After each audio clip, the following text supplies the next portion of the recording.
Hello, my absolutely beautiful astrology soulmates. It's me, Stormie Grace, and welcome to your weekly horoscope for the week of June 26th. And let me just tell you guys, it's freaking hot. Okay, listen, I'm in my new environment, and it's hot. It is, I'm learning a lot about that. So I look forward to bringing you more content and sharing a little bit more of this side of the journey with you. But before we do all of that, we have got to talk about what is going on in this golden, beautiful sky that we've got going on. Neptune is going into retrograde this week. Mercury's moving into the energy of Cancer. We're also going to enter into the space of July, which means we are past the 6-month mark of the calendar year. Now, remember, when you're thinking a little bit about your timing of like, okay, how am I doing in my year? One of the first places to start and to think and to calibrate from is from your birthday moving forward back to your birthday, right? That's your full annual cycle.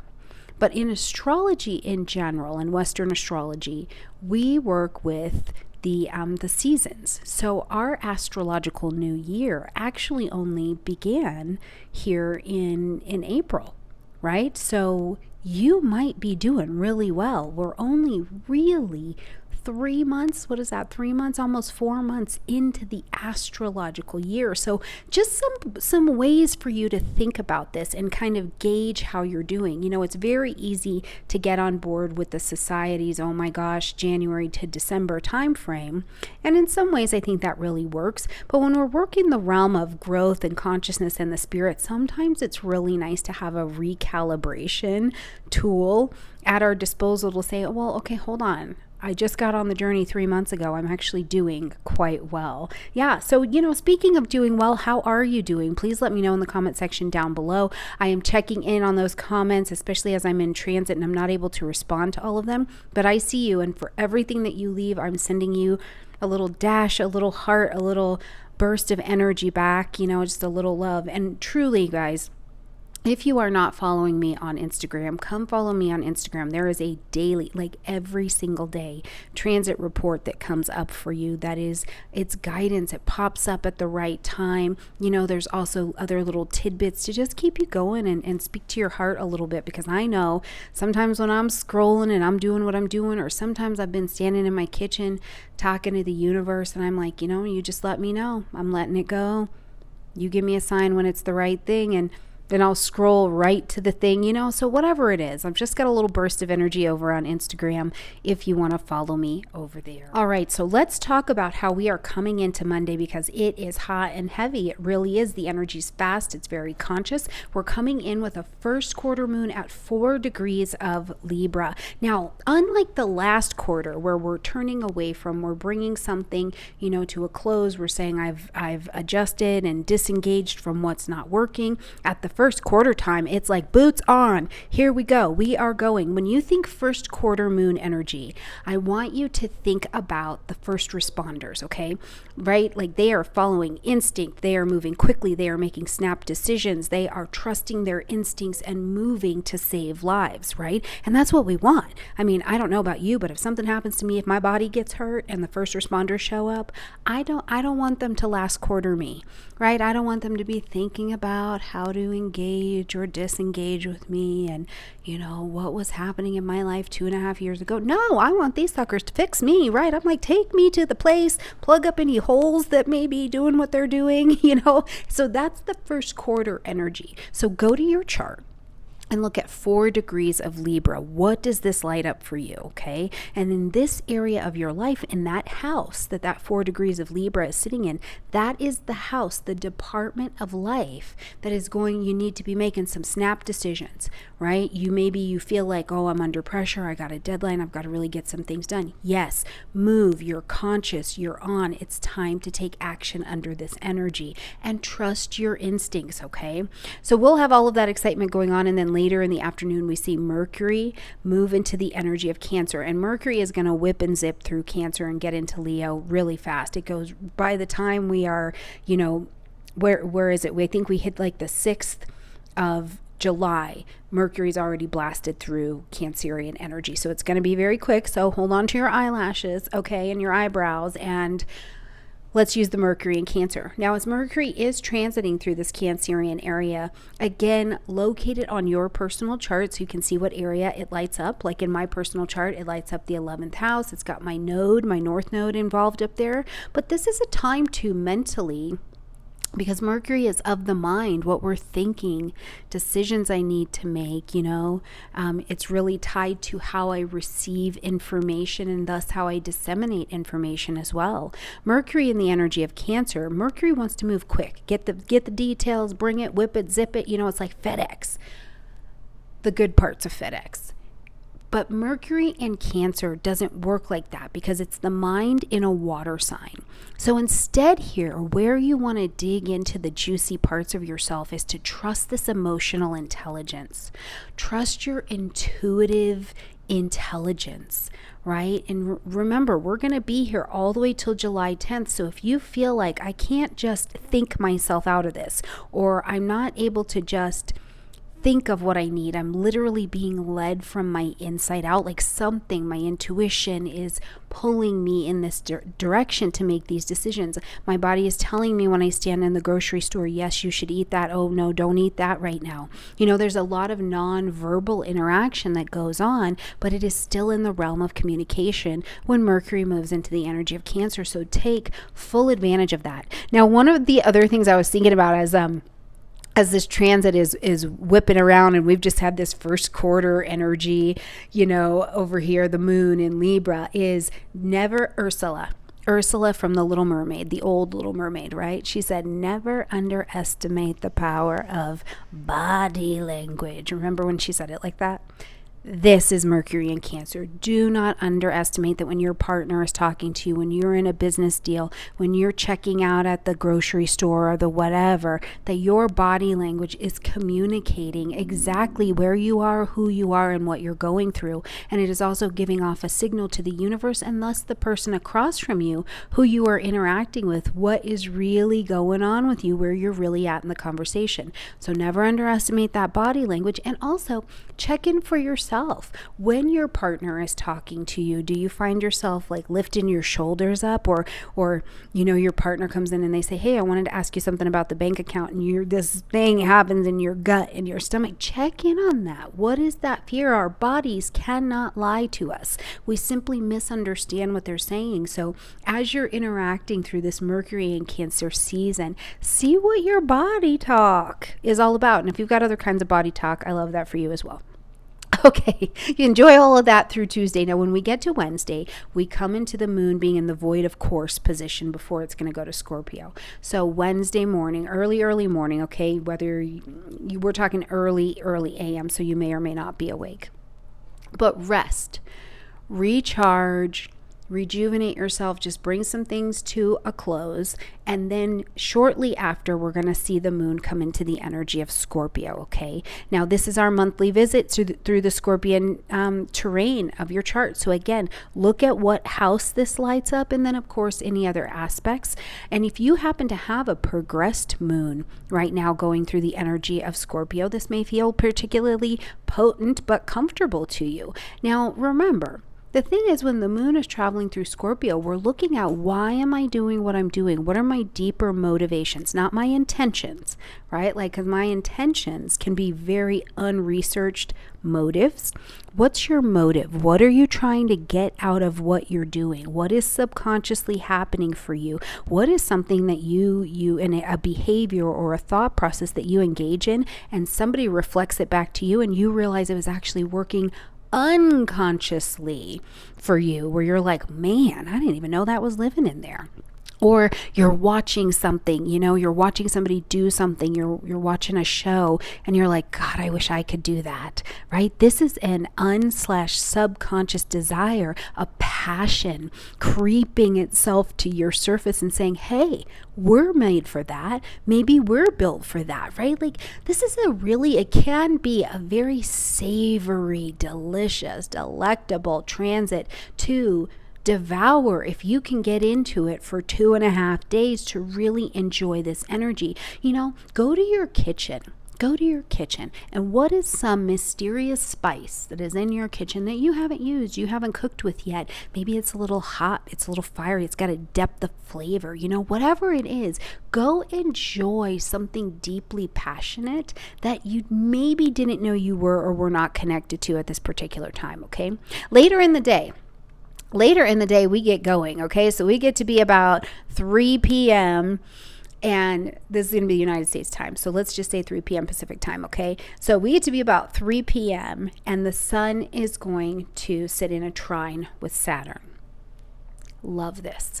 Light, heat, life, motivation, where you're motivated at this particular time is that sun energy. And then sitting in this trine, okay, it's creating this pocket of ease, of opportunity, which means the energy is flowing. It's just flowing and going. Now, of course, you have to go to the opportunity. It is there. It is presented. It's like, those, the escalator things at the airport, the straight ones, which I have never understood to save my life, right? I just always walk around them. Plus, you get more calorie burn if you walk around them. Anyways, it's that.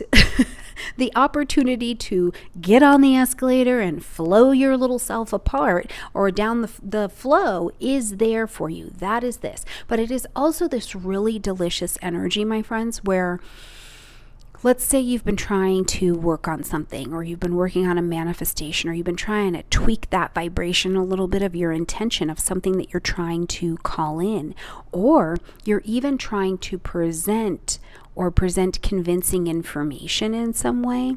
This is a wonderful opportunity because I'm telling you, the ease is just flowing here, right? And whatever it is that you are working on, I also think that this is a phenomenal energy for you to, one, recommit yourself to the desire that you're trying to bring in, right? Get focused. Saturn here is going to help you get focused on, okay, if this is what you want, what are the priorities? What are the priorities we need to get in shape? Because it can also show you where we're not moving towards that at the speed that we could be because here's a distraction, or here's something that you actually found out with that moon in Scorpio you don't want, but you want this over here. So let's tweak that vibration, right?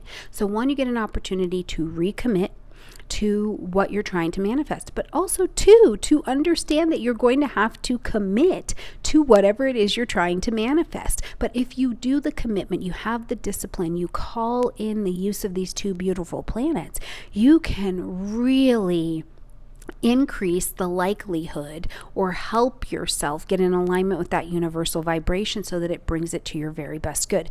Now, if this is working through public houses in your chart, I do want to say that I think this is absolutely phenomenal for putting something out, putting out a piece of content, putting out your artwork, your music, your acting skills, whatever, and being received really very well. Now, later in the day, we see Venus come into the trine with Chiron in the energy of Aries, okay? Now, we've got Venus, of course, in Leo right now doing this Venus-Leo cycle, which let me know how that's going for you, by the way, down below. And have you watched the video that I did with Nicholas Polomonakis yet on the Venus retrograde in Leo? It's very good.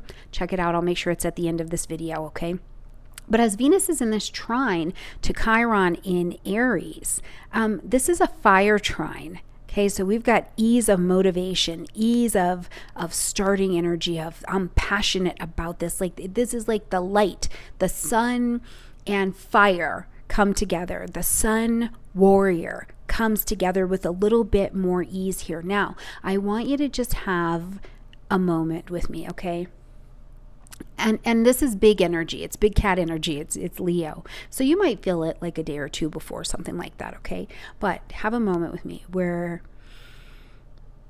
you're like, okay, listen, here is what I want to do. Here is the truth, an expression that I need to make. I need to say out loud.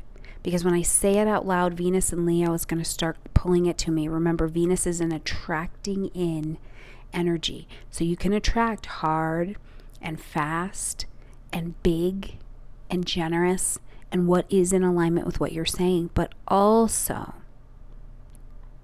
this is an opportunity with Saturn on that other side, or Chiron on that other side, for you to be shocked at what you can attract in, because that Chiron in Aries, which does go retrograde in July, has brought a new identity. You are not looking at your life just through the wound anymore, right? Think about this. Think back like a year ago, 2 years ago, okay? Same situation, same person, same job, same desire that you had, same yoga class, right? Whatever it was, but you were looking through eyes and an identity and a heart that was a little bit wounded. You weren't sure about your identity. You weren't sure where the world was going. You weren't sure where you fit in. You weren't sure if you were allowed to say the things out loud that you have skills to say. But today, that Chiron work has you healed up just a little bit. And so you're not making decisions and calling in from the space of the wounded lens. You're working from another place, so it happens quickly. Now, I talk about this in the July videos that'll be up for you just shortly. But there's also this other side of this Chiron, is that Chiron, while we talk about Chiron being the wounded healer, right? Like the place where you've doubted your identity, you've doubted, who am I, the imposter syndrome, all of these things. You've walked through the transference of, I used to be this person and now I'm this person, and it's been quite painful, right? So in that way, when we see Chiron as this wounded healer, we understand that, right? Like, I'm wounded, I've been wounded. But Chiron is also the one that does the wounding. You hear me with that? Is also the one that does the wounding. And so what can that look like here? Yes, of course, you could go out and do physical wounding. And I hope that it doesn't have to come to that for you, right? For whatever reason. But also, what happens, Venus and Leo, when I say out loud truly what it is that I want and what I'm willing to commit to? And the person, place, thing, old belief, old version of myself in front of me doesn't like it. I've just wounded, right? And sometimes even the way that I share that truth creates a wound. You know what I'm talking about, where you're under all that pressure and finally it just has to come out and you say, I don't want to be in this relationship anymore. Hands are thrown up and boom, it's out, it's on the table. It's very fast, right? So whatever it is, I want you to keep in mind that when you say what is honestly true for you, and make sure that it is really true for you in the gut, not just the feeling, but the gut, then this creates the wound, the severing, the cut, right? And it can feel like a slash. Something has popped up out of nowhere and here we are. But the action and the opportunity to make change and manifest the next thing can come from this, and it can come really very quickly. You have to let me know this week what that looks like for you, okay? All right, on the 29th, we've got Mercury in a trine now to that retrograde, that's Saturn, to Saturn that is retrograde. Okay, remember, Mercury has moved into the energy of Cancer this week, so we're more in that emotional and intuitive intelligence body is where we're really working, and the body language, never underestimate it, okay?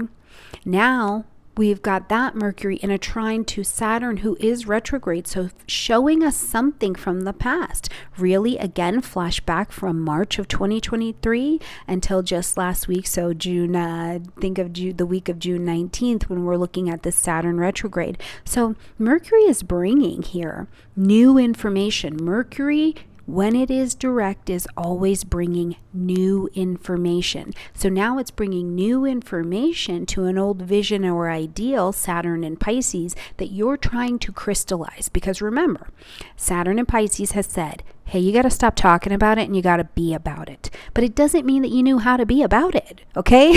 So Mercury, now with Saturn retrograde, is giving you a chance to go over things that have come up since March and have new information. Do you need more study to do that thing? Do you need to create a budget in order to be successful? Do you need to make a commitment and say, yes, I'm all the way in, I'm ready to do this? But where it bubbles up from you is a place that is not just intellectual. There is an emotional bond that comes with that. There is a spiritual bond that comes with that motivates you to make these changes, to step in. And it's Saturnian energy. So what you are stepping into, what you're agreeing, what you're making this intuitive and emotional commitment to is long term. Now, this is fantastic because we're talking this week about manifesting quickly, making a decision, being honest about the intuition and the emotion, not just the emotion, but really the gut, that gut check, right? And you're saying, I am willing to stop talking about it and be about it and make a commitment to shoulder all that comes with the choices that I make going forward. What a phenomenal energy. Now, I tend to believe too, and from my experience, that when Mercury comes to a retrograde planet, it can also bring support with it, right? You're like, I don't know how to do this, and I don't know how to live on my own. I didn't budget and save when I was getting child support, and now I don't have child support, or like whatever the things are that we get ourselves into, and somebody shows up with that knowledge, or a group shows up, and God knows all of the algorithms anymore. If you just think about a thing, it'll show up and then you can have a resource. That's one way that it's actually quite useful. Okay, Friday, busy day. First of all, we've got the moon coming in void, of course, so rest early in the morning, enjoy that. Then the moon gets out of the depth of all of this scorpionic, deep energy, and it comes up for a little levity in the energy of Sagittarius for the next 2.5 days. So moon in Sagittarius. Where are you ready to broaden your horizons? Where are you ready to take that emotional adventure? Where are you ready to tackle emotional new truths? Where are you willing to learn or to teach what you have learned in this past month, in these past years? One of the things I think about when I think about the moon in Sagittarius, I didn't realize I thought about this until I was doing a little scrolling on the plane, is the peacock. Right? The peacock. That to me feels very much so like a moon in Sagittarius. The peacock, where there you are, just being beautiful, walking around, living your best life. You encounter something that startles you, scares you, you're attracted to, and all of a sudden you open up your big fan of feathers with all of these eyes to take it in, to review, to see it better, to understand, to see farther, to know more, to impress and display an expansion. That's the moon in Sagittarius. So that's you this month, this is your chance to expand what you know and go on that great adventure of emotional knowledge, and also just do something fun, right? Like take a trip. Yeah. Be like my astrologer on YouTube gave me permission to take a trip. But I mean it, even if it's just in your own hometown and you've never been to that spice shop, or you've never gone to that restaurant, even if you don't go eat, go stand in front of the door. Sagittarius moon energy needs adventure, and adventure calls us to know that there is more beyond our own bounds and that we can have some of it too. Really exciting stuff. Okay. All right, now behind that, we have got Neptune stepping into retrograde, okay?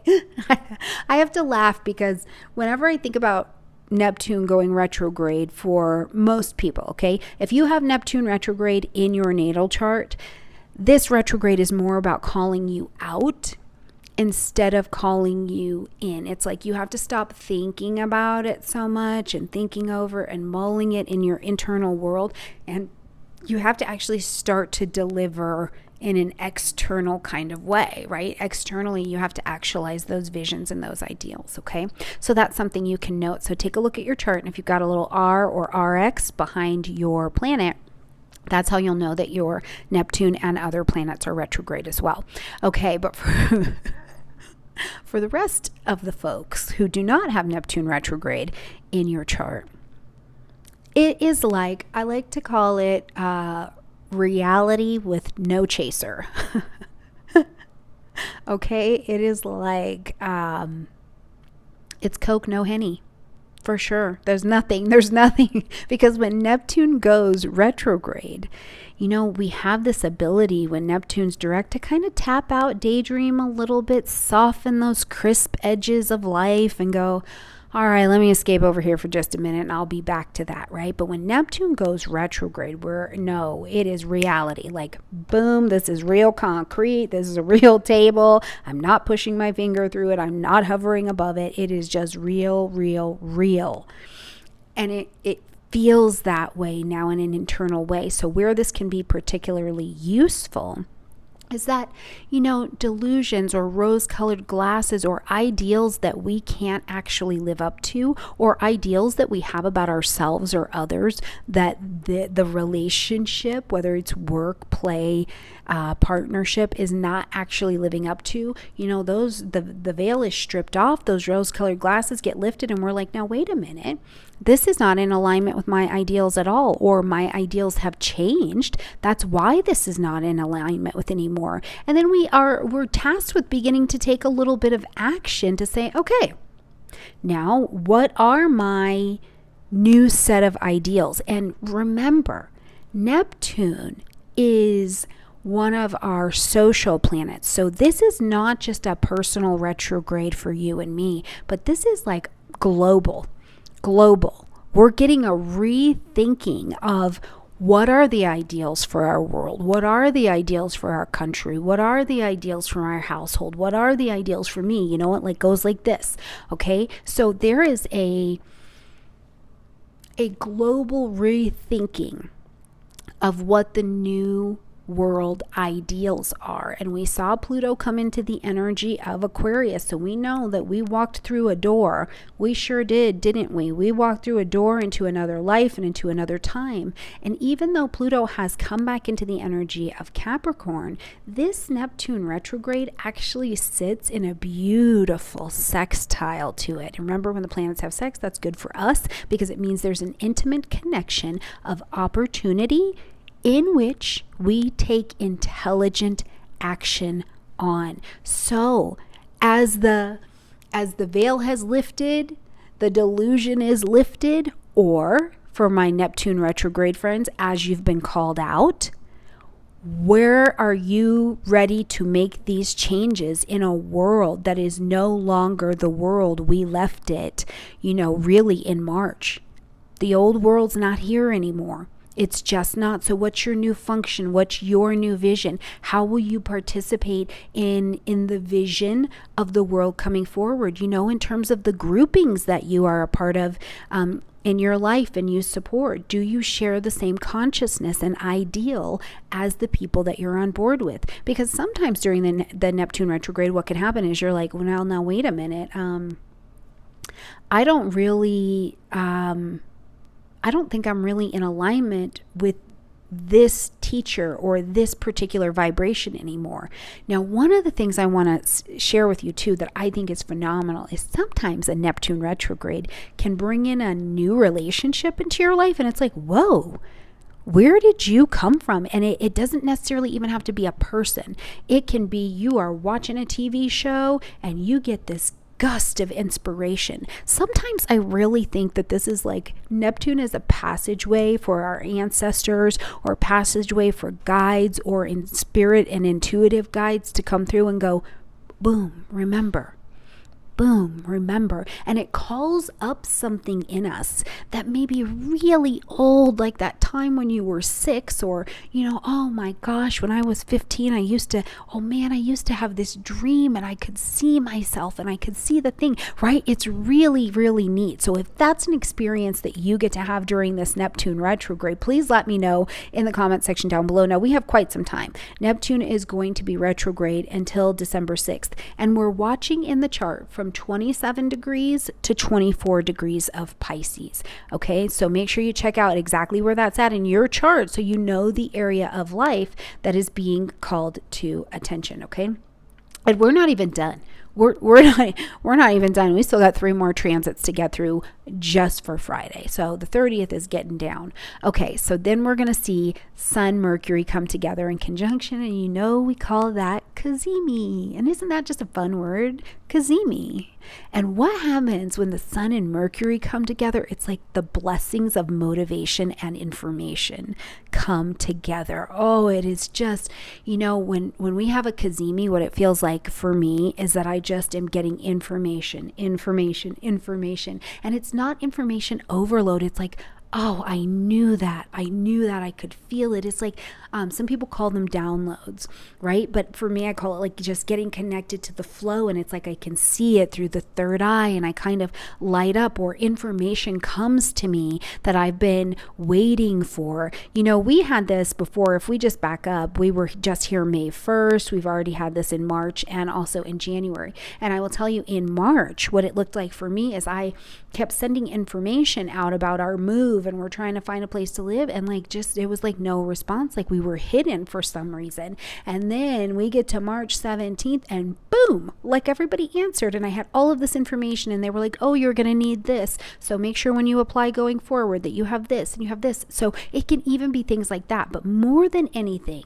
what I think that the conjunction of the Sun and Mercury brings is a knowing, right? And it shows you, okay, now that I know, I can tweak, adjust, rework, move forward, but I am informed. Oh, it's such a good energy. Just after that, we're going to see Mercury actually in a sextile to Jupiter. That's not a planet, to Jupiter. Okay, so Mercury is busy. That's why Mercury has to just run through Cancer. It's like, I'm going to touch on all of you and then I got to go, okay? So Mercury is going to sit in a sextile to Jupiter. Okay. Now remember, the sextile brings the pocket of opportunity, and we intelligently take action on what is available for us. This is the big mind in a wonderful connection with the small mind, okay? Mercury, the small mind, Jupiter, the big mind. And when I say that, what I mean is Mercury does all the details. Jupiter wants the big picture, right? So Jupiter's like, I want world peace. And Mercury's like, yeah, how are we going to get there? Like, what are the steps, okay? So think about it that way in your chart, okay? Now, Jupiter also likes to bring opportunities. So this is an opportunity energy. There is a window that is likely open for you to expand in some way. And I want you to go back in your chart to February 17th, or go back in your life. This is the last time these two had a conversation. What has gotten bigger? Or where did an opportunity come in at that time? And maybe you didn't fully take it, or maybe you did, and now this is the next thing. You put the book out there. Now it's time to publish it bigger. You started the channel, but you didn't publish anything. You looked at that vacation package and now it's this. You thought about calling the financial planner and now you're doing it. Whatever it is, the opportunity is there. Intelligently take action on what's available. Now the Sun, because it's with in Cazimi with Mercury as well, will also sit in that sextile to Jupiter. So just to say that this is also quite motivating. You are motivated to do it, and I want you to think big. Think big. Okay, think big. What are you really motivated to do? What do you really want to achieve? Where do you really want to put your energy and kind of shine? Because this is that energy. We saw this again with the Sun and Jupiter in a conversation in January. So pop back to January. What was going on for you? And even at that time, the Sun wants you to grow. The Sun comes to let things grow, or if they can't grow anymore, it burns them down, right? So for you, where in January were you like, I want to expand and I want to grow, but maybe even at that time you had some things that were tethering you, so you couldn't quite get there, and the Sun was burning them off. So as you're going to try and unfold your little leaves now, where are you feeling like, yes, this is it, I've got it? Where are you taking a higher education class? Where are you getting information? Because Jupiter too is a transpersonal planet, okay? So when we look at Jupiter energy as one of our social dances that we've got going, a social planet for us, where are you getting information about things that your country, your community, your government are doing that will impact you? And now you have to grow in order to, fit in there. That's going to be really interesting because there's a lot going on in the mundane astrology of things. My goodness, let me tell you what, this globe is getting hopping during these retrogrades. Okay, on Sunday, to wrap up our week, we have got Venus in a square to Uranus. Now we are going to see this again August 9th, and I just want you to put a big old circle on your calendar between the 6th and the 9th of August. Big old circle. Because something you've been on the fence about at that time breaks. But this is the first pass, okay? So maybe something's coming up for you where you're like, there's been some tension here, or I don't know, Stormie, I've got these, I could do this or I could do this, and if I do it this way, then this. Like the energy can feel like there's a lot that's available. You're like, I don't know, I do want to do astrology, but I also want to do psychology, or I've been having dreams about this, whatever it is. What I'm going to tell you is, don't worry about all of the options. I want you to continue to get quiet, and maybe even get quiet, but then talk to someone that you can trust about your options, because what is no longer working in your world, call it in, invite the universe, let the universe do the heavy lifting of moving your consciousness out of the way, and what's no longer working for you is going to start to become apparent. And the other way you can really check in on this is, where do you feel like you're suffocating? Where do you feel like there's some shade over your sunshine, right? This is Venus and Leo. You should be attracting in, right? Let me tell you what, when is the last time you saw a flower chase after a bee? You are the flower. Venus and Leo, you are not chasing after anything. You are calling in that sunshine. You are getting the things out of your shade box so that you can call it in, and then you're calling in the bees, and then they're going to go out and make honey, right? But you're feeling a little angsty about that. What's not working is going to become apparent, and you can use this square, because the square says you have to do something. Make a decision, take an action, do a different behavior with Uranus and Taurus. And it's because you don't value what you were doing. You don't value what you had anymore. And you can hear that however you need to hear that, because if this is the talking to that the universe has been trying to give you about being grateful for things in your life, then I'm happy to deliver that. But this is also, you got to think. Venus is the ruling planet of Taurus, which Uranus is in. So really, truly, you are taking a really different way and a different view of what you value, these relationships, these finances, these places you're willing to put your voice and your energy. So what is not working, and where there's a new path or a new way open to unfold for you, this happens now. But check back in on August 9th, as Venus has an opportunity to come back in retrograde fashion and square against this Uranus, and you're going to go, oh, you're right, I don't value it anymore. That's why that won't work. That's really delicious. Now, after all of that excitement, the moon is going to go void, of course, and we've got a nice couple hours with this one. So really, on Sunday, rest, enjoy, take care of yourself, just review, revive. I always want you to have a delicious snack. If you've got any of those little massage guns or any of the oils, give yourself a little rub, just tend to yourself a little bit, because when we get to the afternoon on Sunday, around noonish, 1ish, depending on where you live, we're going to see the moon move into the energy of Capricorn, and the moon does start to get a little bit more reserved here, okay? So it's not so much about how do I feel. It's like, okay, all right, I've had a moment to redirect my whole life and see what is subconsciously driving me.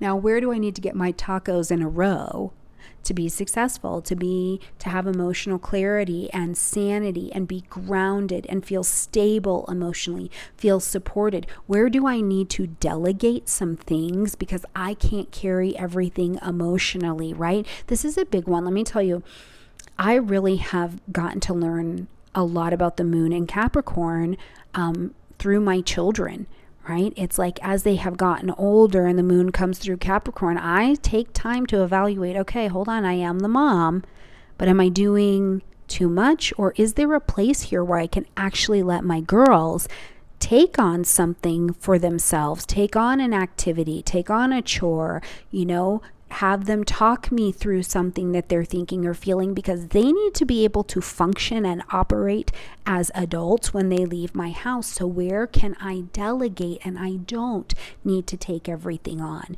That's kind of a piece of the benefit of the moon coming into cool Capricorn, is it's like, wait a minute. Am I rooted, right? Like, do I have my oxygen mask on over here, or am I taking on everything? And so I'm feeling like, oh my God, I'm losing. I'm going under. I'm moving slow. I'm fermenting like fruit, right? Like, okay, so you have an opportunity to just look for new solid ground to build upon, and be honest here about where you need to focus in order to bring that to fruition. So, you guys, I think it's going to be a good week. I hope that what we've talked about today, what I've shared with you, is calling you in to think and stop and pause into your own life and reflect and celebrate where your successes are, and just celebrate you, celebrate being where you are and in your lesson base. You got another day, so let's be after it, okay? But also, I hope that it is calling you to look to your astrology chart as well and say, okay, it's more specifically in this area for me in this department of life, because it's the difference between hearing, that you've got this great opportunity that you can take on this week and trying to do it all in your house when really it's in the 9th house. So it's someplace very, very public. I mean, it really will change the difference